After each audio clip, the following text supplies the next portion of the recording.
দেখো আমার চালতাটা, দেখো টক ঝাল মিষ্টি কি দারুণ হয়েছে চালতাটা, একদম পারফেক্ট হয়েছে।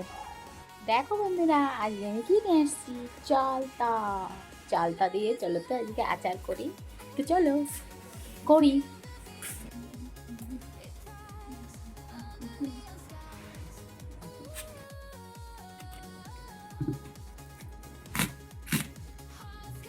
তো প্রথমে আমি এই অংশটাকে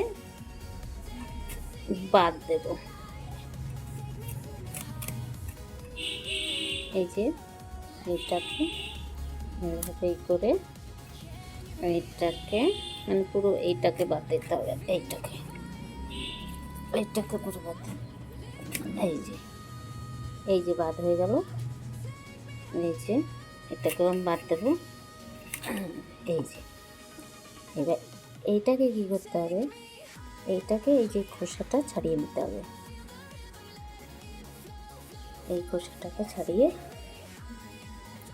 করতে হবে।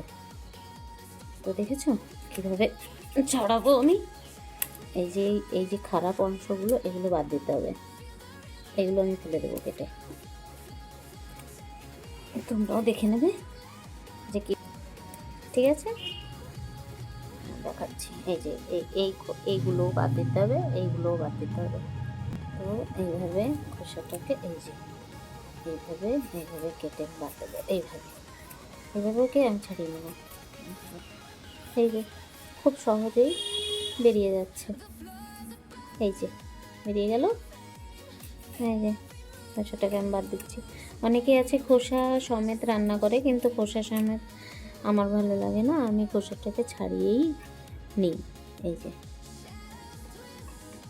এইটাকে এইভাবে করলে এই যে খোসাটা বেরিয়ে যায়। এই যে এইভাবে দিয়ে এইভাবে টান দিলেই বেরিয়ে যায়।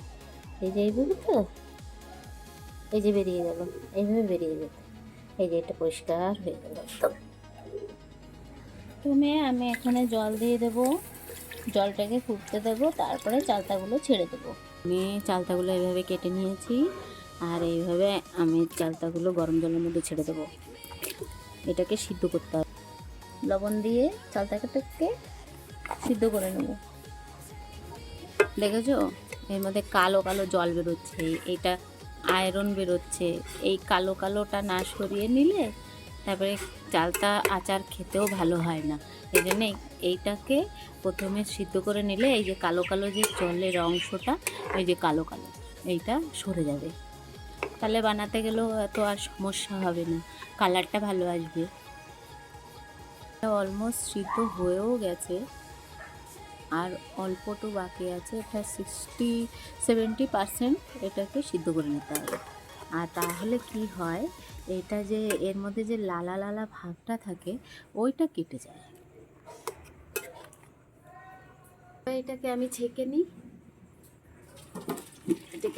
নিচ্ছি। শুকনো লঙ্কা কিছুটা, 5 ফোড়ন দিয়ে দিচ্ছি, আর কিছুটা জিরে দিচ্ছি।